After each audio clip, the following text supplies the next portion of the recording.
I refused to let my unemployed brother move into my apartment, but my parents kept demanding I take him in. Then my dad ambushed me in my work parking lot, so I called the police and pressed charges. I'm 28 male, and I finally escaped my toxic family 3 years ago. My younger brother, Nathan, 25 male, is the golden child who's never been held accountable for anything in his entire life. I'm talking next-level favoritism that would make a behavioral psychologist write an entire book about it. Growing up, I was the family workhorse. Started working at 15, bussing tables at a local diner. Saved every penny. Maintained good grades because that's what responsible people do. Meanwhile, Nathan spent his teenage years gaming until 4 a.m. and treating our mom like a personal maid service. His dirty laundry would pile up in his room until it literally started growing things, and Mom would still go in there and clean it all up while telling me I needed to be more understanding of his creative personality. The favoritism started early and never let up. When I was 12 and Nathan was 9, we both wanted bikes for our birthdays. I got a used one from a garage sale. Nathan got a brand new mountain bike from a sporting goods store that cost $400. When I pointed out the difference, my mom said I should be grateful I got anything at all. High school was when it really ramped up. I got my first job at 15 because I wanted money for things like going to movies or buying my own clothes. Nathan turned 15, and my dad actually talked him out of getting a job, saying he should enjoy being young. I had a midnight curfew through high school. Didn't matter if it was a weekend or a school night. Midnight was the cutoff. Break it by 20 minutes, grounded for 2 weeks. Nathan, no curfew whatsoever. He'd roll in at 3 a.m. on a Tuesday, and nobody said a word. When I was 16, I saved up $800 to buy a used Honda Civic. Paid for it myself. Paid for my own insurance. Nathan turned 16, and my parents bought him a 2-year-old Nissan Altima as a birthday gift. When I asked why I had to buy my own car, but Nathan got one handed to him, my dad said, "You were already saving money for one anyway, so it worked out for everyone." The academic double standards were worse. I got grounded for a week for getting a B+ in chemistry. My dad gave me this lecture about not living up to my potential. Nathan failed 3 classes his senior year. 3.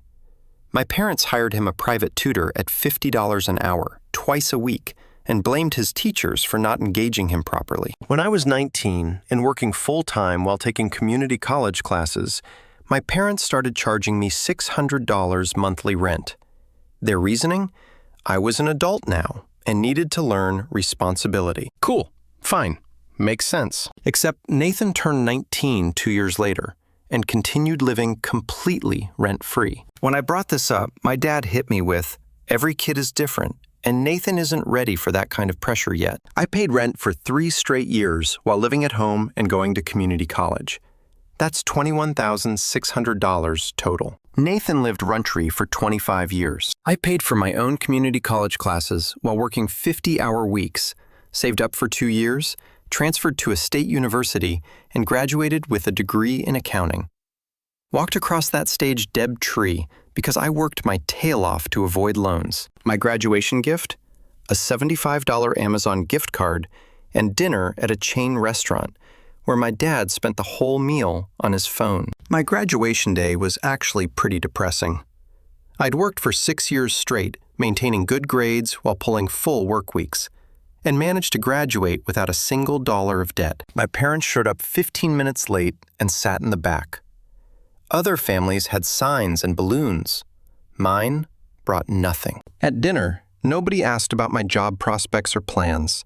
Just, "Good job," and then immediately pivoting to talk about Nathan's future. The gift card came in a drugstore birthday card, with neither of them having written anything inside except their names. It still had the activation receipt tucked inside from that morning. Nathan enrolled in college the next year, failed out after 3 semesters because he spent more time partying than studying. My parents paid for every cent of it, over $35,000 total, tuition, room and board, spending money, everything. He failed more than half his classes and quit. Their response? Tell him it was okay, and that they'd support whatever he decided to do next. I'd paid for my entire education myself, graduated debt-free with honors, and got an Amazon gift card. Nathan blew through $35,000 in party money and got told he was brave for trying something new. After graduation, I landed a decent job as a junior accountant at a mid-size firm.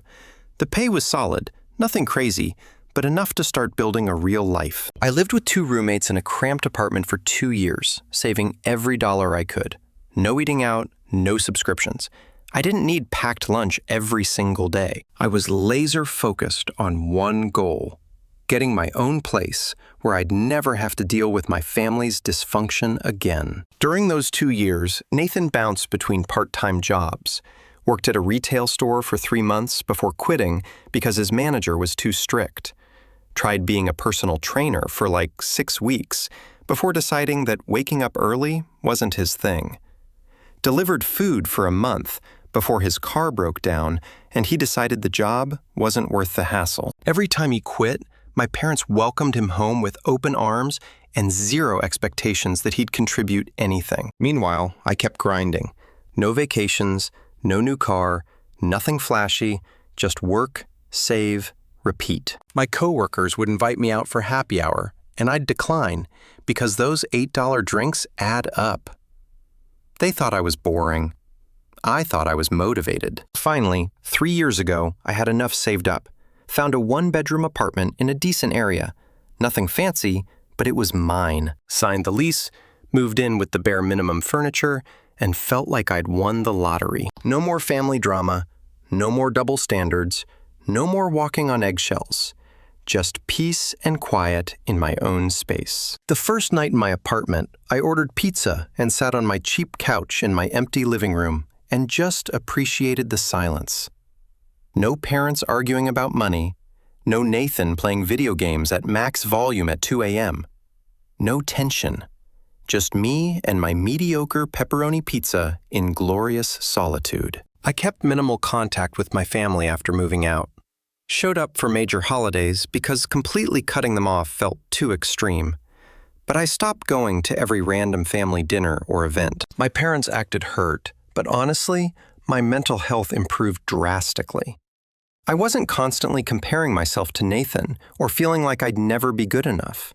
I was just existing on my own terms. Work was going well. I'd gotten 2 raises in 3 years, was handling bigger accounts, and my boss mentioned I was on track for a promotion. Nothing explosive, just steady career growth built on showing up and doing good work. I was finally building the stable, drama-free life I'd always wanted. Then about 4 months ago, Nathan showed up at my apartment unannounced on a Tuesday night. I opened the door, and there he was, standing in my hallway with 2 duffel bags and his gaming PC in a box. No warning, no heads up, just appeared like a bad surprise party. "Hey man, can I crash here for a bit?" he said, already trying to push past me with his bags. I blocked the doorway. "What? No, what are you talking about?" Apparently, our parents had finally reached their limit. Nathan had been living at home, rent-free, for 25 years, contributing nothing, and spending his days gaming and working random part-time jobs that he'd quit after a few weeks. My dad had gotten fed up and told Nathan he had 1 month to either start paying $400 monthly rent or find somewhere else to live. Nathan naturally didn't either. Didn't just kept living there rent-free, assuming Dad was bluffing. Spoiler alert, Dad wasn't bluffing. They'd had a massive argument that morning, and my parents told Nathan he needed to leave. So, his brilliant solution was to show up at my place, expecting me to just take him in. "Come on, bro, it'll be like old times," he said, like our childhood was some nostalgic bonding experience, instead of me getting the short end of every stick while he coasted through life. "No," I said flatly, "you can't stay here." His face went from friendly to confused to annoyed in about 3 seconds. "Are you serious right now? I'm your brother." "Yeah. And this is my apartment that I worked my tail off to afford. You're not moving in." I should have known that wouldn't be the end of it. He tried every angle. It would only be temporary. He'd get a job and start contributing. He'd be super quiet, and I wouldn't even notice he was there. He'd help with chores. On and on. Every promise sounded exactly like the countless other promises he'd made and broken throughout his entire life. I stood firm. "Nathan, you need to figure this out yourself. I'm not your backup plan, so you're just going to let me be homeless. Real nice, bro. You're not homeless. You have options. You can find roommates, get a full-time job, rent a room somewhere. You're 25 years old. Figure it out like the rest of us had to. He stood there for a minute, clearly expecting me to cave. When I didn't, he picked up his bags and left without another word. I closed the door, locked it, and felt absolutely zero guilt. I'd worked too hard for my peace to let it get disrupted by someone who'd never faced a real consequence in his life. The next day, my mom called. I let it go to voicemail. She called 3 more times. Then my dad called. More voicemails. Then Nathan. Then my mom again. I turned my phone on silent and went about my day. That night, I finally listened to the messages. My mom's were all variations of, "How could you do this to your brother?" And "Family helps family." And "I raised you better than this." My dad's more direct. "Call me back right now. We need to talk about Nathan." Nathan's message was just him saying I was a selfish jerk and that he'd remember this. I didn't call any of them back. Over the next week, the calls and text kept coming. My mom tried guilt trips. My dad tried authority. Nathan tried both. I ignored all of it. The messages were relentless. My mom would call crying about abandoning family. My dad left voicemails using his authority voice, demanding I call back immediately. Nathan's texts ranged from desperate to angry. First begging, then accusing me of being a terrible brother. One night, around 2 a.m., Nathan called 11 times in a row. The voicemail he left was him rambling about how he couldn't believe his own brother would do this to him, how he'd always looked up to me. Pure manipulation. We'd never been close. My mom's texts were master classes in guilt. "Your brother is sleeping on a friend's couch because of you. I hope you can live with yourself knowing your family is suffering.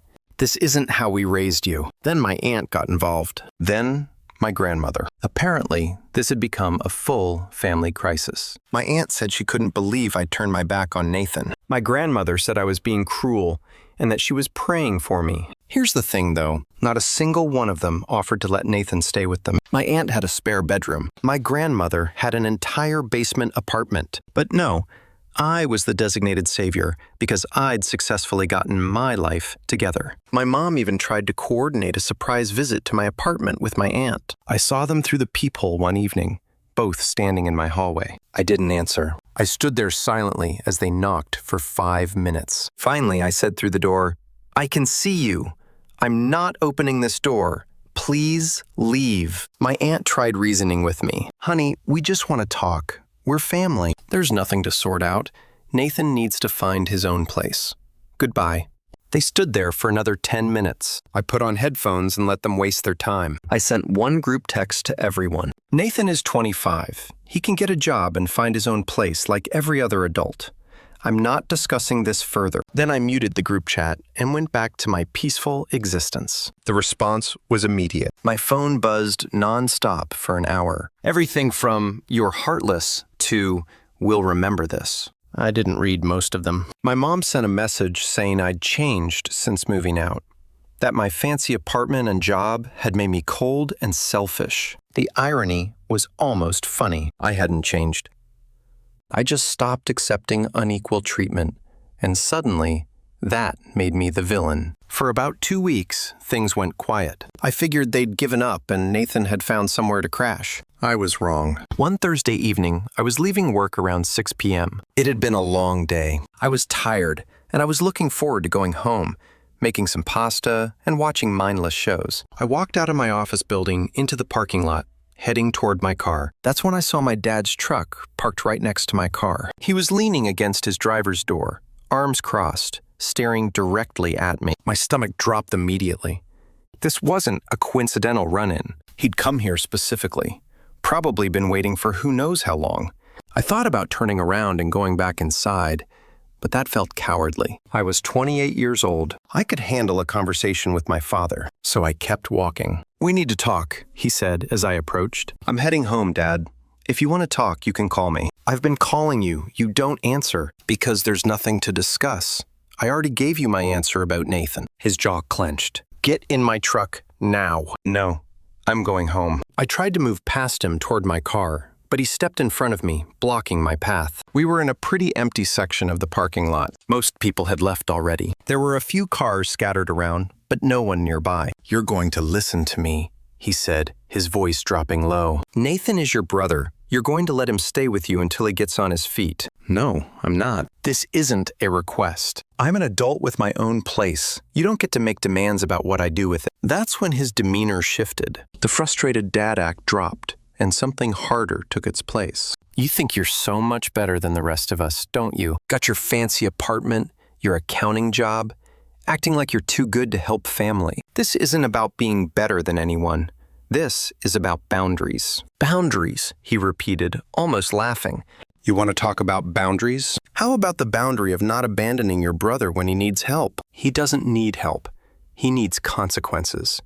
There's a difference." Wrong thing to say. I saw it in his eyes the second the words left my mouth. "You ungrateful piece of work," he said, stepping closer. "After everything we did for you growing up, fed you, housed you, paid for your school, I paid for my own school, and you charged me rent while letting Nathan live free. Because Nathan needed support. You were always fine on your own. So I get punished for being responsible." "You're not being punished. You're being asked to help family. But apparently you're too selfish to understand that." "I'm done with this conversation," I said, trying to step around him again. He grabbed my arm hard. "We're not done. Let go of me." "Not until you agree to help your brother." I pulled my arm away, and he grabbed my shirt instead, yanking me back. "Dad, let go." "You will do as I say, or you're dead to this family. Do you understand me?" Before I could respond, he shoved me backward. I stumbled, but caught myself. This wasn't happening. This couldn't actually be happening. My own father, in my work parking lot,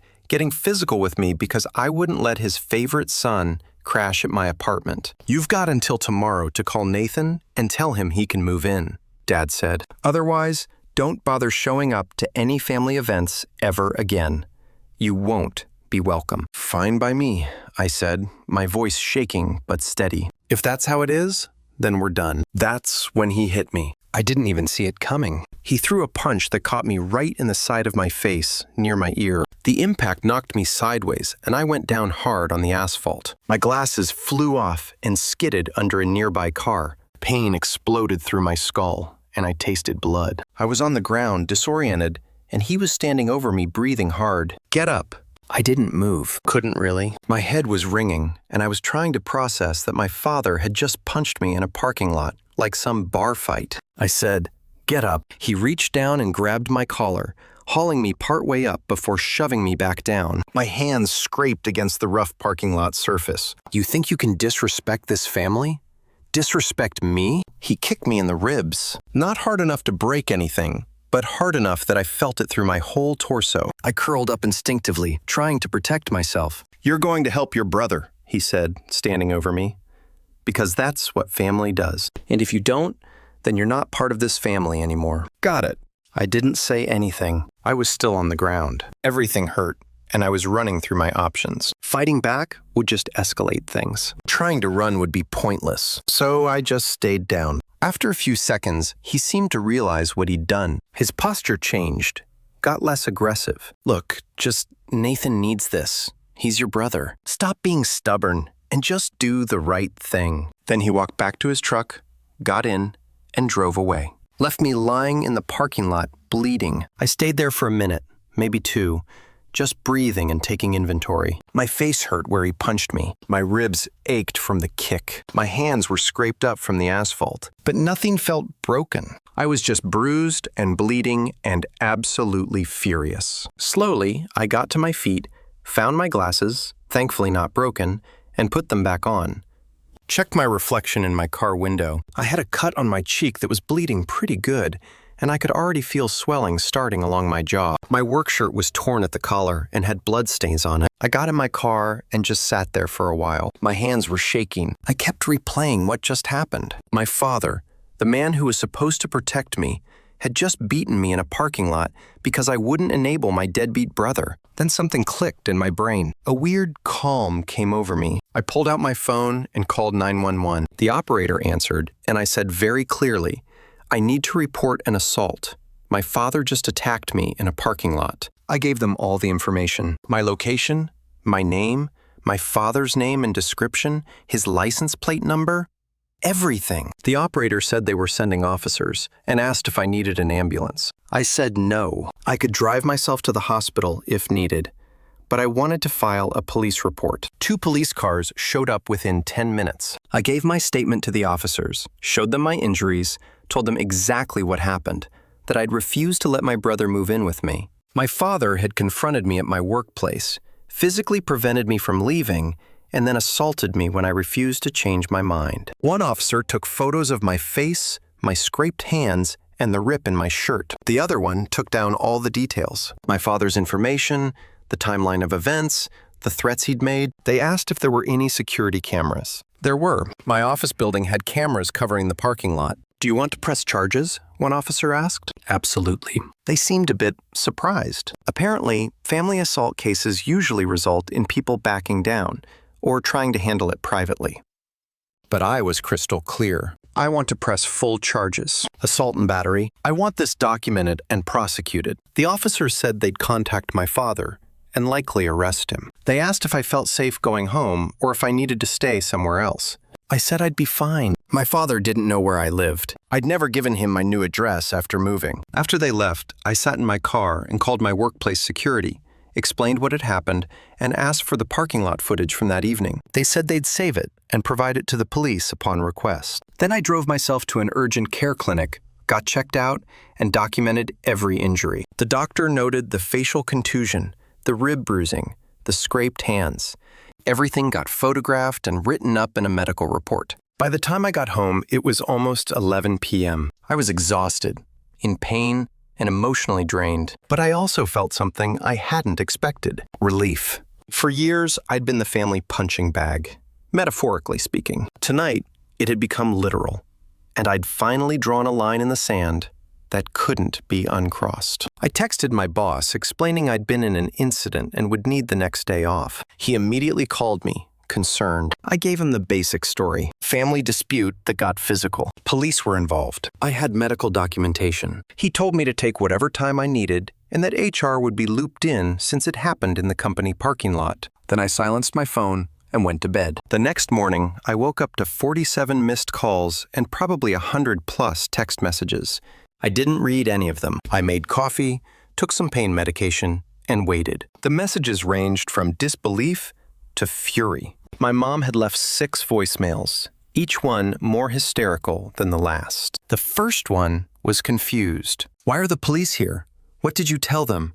Call me right now." By the 6th one, she was screaming into the phone about how I was destroying our family and that I'd better fix this immediately. Nathan's messages were predictably self-centered. "Dude, what the heck, dude?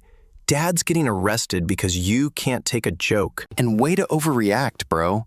Now everyone's mad at me because of your drama." Not once did he seem to grasp that maybe our dad beating me in a parking lot was the actual problem, not my response to it. My aunt texted saying she was shocked and appalled at my actions, that family doesn't call the police on family, and that I should be ashamed. My grandmother sent a message saying she was praying for me because I'd clearly lost my way. Various cousins chimed in with their opinions, most of them negative. Around 10 a.m., 2 police officers showed up at my door. They informed me that they'd gone to arrest my father that morning. He was being charged with assault and battery. He'd been taken into custody, processed, and was being held pending a bail hearing. The officers told me the arrest hadn't gone smoothly. My father had apparently tried to argue that this was all a misunderstanding, that I was being dramatic, that families have disagreements, and this didn't need to involve police. My mom had been there during the arrest, hysterical and screaming at the officers that they were destroying their family over nothing. The officers asked if I wanted a restraining order. I said yes. They helped me file the paperwork right there. Within hours, my father had a temporary restraining order requiring him to stay at least 500 feet away from me, my home, and my workplace. That's when my phone really exploded. My mom called 15 times in a row. My aunt, my grandmother, Nathan, even some cousins I barely talked to. Everyone had opinions about what I'd done. I finally answered my mom's call. She was hysterical, screaming about how I'd had my father arrested. How could I do this to the family? Didn't I understand this would ruin his life? He could lose his job, etc. "He assaulted me, Mom," I said calmly. in a parking lot because I wouldn't let Nathan move in with me. It wasn't that serious. You're blowing this out of proportion. He punched me in the face and kicked me while I was on the ground. You must have provoked him. Your father wouldn't just attack you for no reason. And there it was. Even with me beaten and bloodied, I was still somehow at fault in her eyes. Her golden child system couldn't allow for the possibility that maybe, just maybe, Dad had screwed up. I have medical records, police reports, and security camera footage. This isn't up for debate. If you testify against him, if you go through with this, you're not my son anymore. Do you hear me? You will be dead to this family. Okay? I said and hung up. She called back immediately. I blocked her number. Then I blocked my dad's number, Nathan's number, and my aunt's number. Anyone who had anything to say about my decision got blocked. Within an hour, I'd cut off about 15 family members. The peace was immediate and glorious. Over the next few days, I learned, through some cousins who hadn't harassed me, that my family was having a complete meltdown. My father had been released on bail, but was facing criminal charges. The restraining order meant he couldn't come to family gatherings if I was there. My mom was telling everyone I'd destroyed the family over nothing.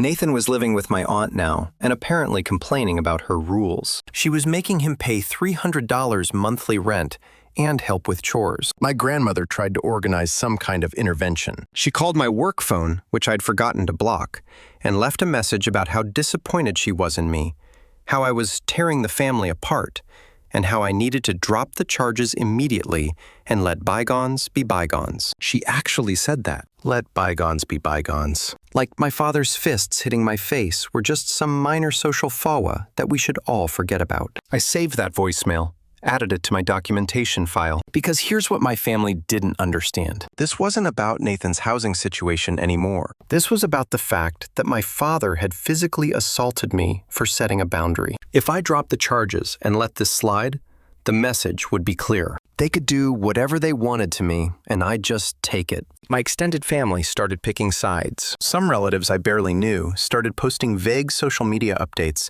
about fake family members and people who turn their backs when things get hard. I didn't respond to any of it, didn't engage, just let them be mad in their own spaces. A few cousins reached out privately with support. One sent me a long message about how she dealt with similar favoritism growing up with her siblings, and how proud she was of me for standing my ground. Another cousin said he'd always thought my parents treated Nathan differently, and that he wasn't surprised this had finally blown up. Their support helped, but it didn't change my resolve. I was doing this regardless of who supported me or didn't. The legal process moved forward. My father got a lawyer who tried to paint this as a family dispute that had gotten out of hand. My lawyer presented the parking lot security footage, the medical reports, my statement, and the testimony of a co-worker who'd seen part of the incident through an office window. My family ramped up their harassment campaign. Since I'd blocked most of them, they got creative. My mom mailed an 8-page handwritten letter to my apartment, detailing all the ways I was destroying our family. Not once did she mention that maybe my father shouldn't have beaten me. My aunt somehow got my workplace number and called asking to speak with me. When the receptionist said I wasn't available, she launched into a speech about how I'd done something terrible. HR had to send out a memo about not giving out employee information. One cousin even showed up at my office building lobby. I kept walking to the elevator while she followed me, talking about family loyalty. Building security escorted her out. The footage was damning. Crystal clear video of my father grabbing me, shoving me, punching me, kicking me while I was down. His lawyer tried to argue about provocation, but the prosecutor shut that down fast. There's no legal justification for beating your adult son in a parking lot. About 3 weeks later, my father's lawyer offered a plea deal. If I dropped the charges, my father would plead to a lesser charge, do community service, and maintain the restraining order for 1 year. I rejected it immediately. He can plead guilty to assault and battery, or we go to trial. Those are the options. My family lost it when they heard I'd refused the deal. My mom left a message with my lawyer's office begging me to reconsider. My grandmother sent me a registered letter filled with biblical quotes about forgiveness. My aunt showed up at my apartment again with Nathan. I watched through my peephole as they stood there for 20 minutes. I called building security and had them both removed. With each person who tried to defend what my father did or minimize it, my resolve only got stronger. It wasn't that bad. And family forgives. Just confirmed I was doing the right thing. The case went to trial. Pretty straightforward. The prosecutor presented evidence. My father's lawyer did their best with an unwinnable case. The jury deliberated for less than 3 hours. The trial lasted 2 days. The parking lot footage was played for the jury. Several jurors physically reacted when my father punched me and I went down. One woman gasped. The video showed everything clearly. My testimony took most of day 2. I kept my voice steady and factual, just a clear recounting of what happened. My father's lawyer tried to trip me up during cross-examination with questions about my relationship with my brother and whether I resented my parents. I answered each question calmly, guilty on all counts. My father was sentenced to 6 months in county jail with the possibility of work release, plus 2 years probation, anger management classes, and the restraining order was extended to 5 years. He'd also have an assault conviction on his record, permanently. The day of sentencing, I wasn't allowed in the courtroom because of the restraining order, but my lawyer called me right after with the verdict. I sat in my apartment, in the space I'd worked so hard for, and felt absolutely nothing but satisfaction. The family fallout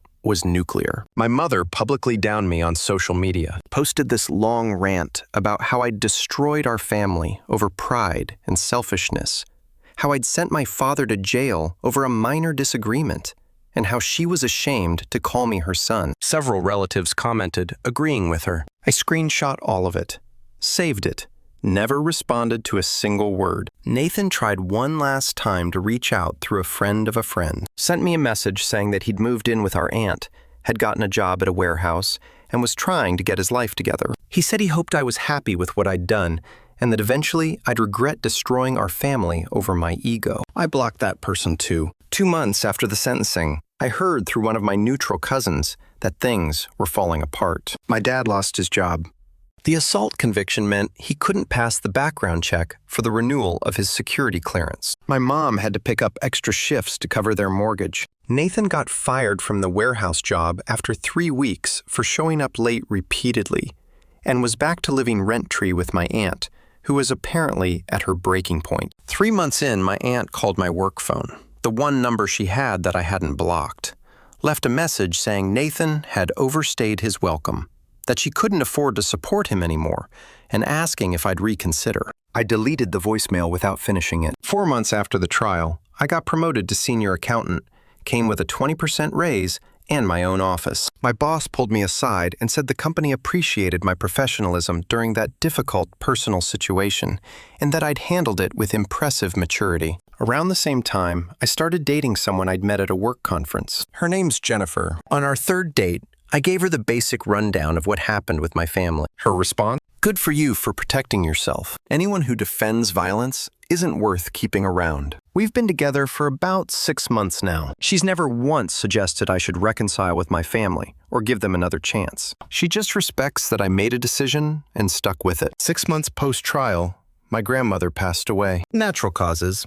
Nothing dramatic. I found out through Facebook. Didn't go to the funeral. My mom posted about how some family members chose not to honor her memory, and several people commented asking who would skip their own grandmother's funeral. A cousin I was still in contact with told me that my mom had a breakdown at the funeral, crying about how her family was destroyed and how I'd torn everyone apart. My dad apparently sat in the back looking miserable, still dealing with being unemployed. Nathan showed up late and left early. I sent flowers to the funeral home with a card that just said, "Sorry for your loss." That was it. No attendance, no drama, no explanation. 8 months in, Nathan got arrested for driving on a suspended license. Apparently, he'd racked up a bunch of unpaid traffic tickets, and his license had been suspended for months, but he kept driving anyway. My aunt bailed him out, then kicked him out of her house the next day. He ended up moving back in with my parents. I learned all this through my cousin, who'd been keeping me updated. She said my parents' house was a nightmare. My dad was depressed and angry about losing his job. My mom, exhausted from working double shifts, and Nathan back in his childhood room gaming all day, like nothing had changed. Around the 1-year anniversary of the assault, I got a letter from my father. It went to my lawyer first, who reviewed it and forwarded it to me. 3 pages of mostly justifications. He was sorry things got out of hand, but I needed to understand his perspective. He'd been under stress. He'd been frustrated. He never meant for things to escalate. He'd completed anger management and learned better coping strategies. He hoped eventually we could reconcile. Not once in 3 pages did he actually say I was wrong to hit you. I filed it away with the rest of the documentation and never responded. Last month, I bought a house, a small 3-bedroom place in a quiet neighborhood about 30 minutes from my office. Jennifer helped me pick it out. We're not moving in together yet, taking things slow, but she's got her own key and stays over most weekends. The day I closed on the house, I was sitting on the back deck with a drink, looking at my yard, and my phone rang. Unknown number. I answered it. It was Nathan. How'd you get this number? I asked. Doesn't matter. Look, I wanted to say I'm sorry, okay? For everything. For showing up at your place, expecting you to take me in. For not standing up for you when we were kids. For all of it. I didn't say anything. Dad's been a mess since the trial. Mom's working herself to death. The family's falling apart. And I know it's my fault. If I just got my act together years ago, none of this would have happened. You're right, I said. It wouldn't have. So, is there any chance we could talk? Maybe grab coffee or something? No. Come on, man. I'm trying here. I'm actually working a real job now, paying my own rent, doing the whole responsible adult thing. Doesn't that count for something? Good for you. That's what you should have been doing for the past 7 years. So that's it. You're just done with all of us forever? Nathan, Dad beat me in a parking lot because I wouldn't let you crash at my place. Mom defended him. You sent me messages calling me selfish. The entire family harassed me for pressing charges. Why would I want any of you back in my life? He was quiet for a minute. I guess I just thought, I don't know. Family's supposed to forgive, right? Family's also not supposed to assault each other. Seems like we're both dealing with disappointment. I hung up, blocked the number, and went back to enjoying my deck. If you enjoyed this video, please hit that subscribe button. It really helps us a lot. Thank you.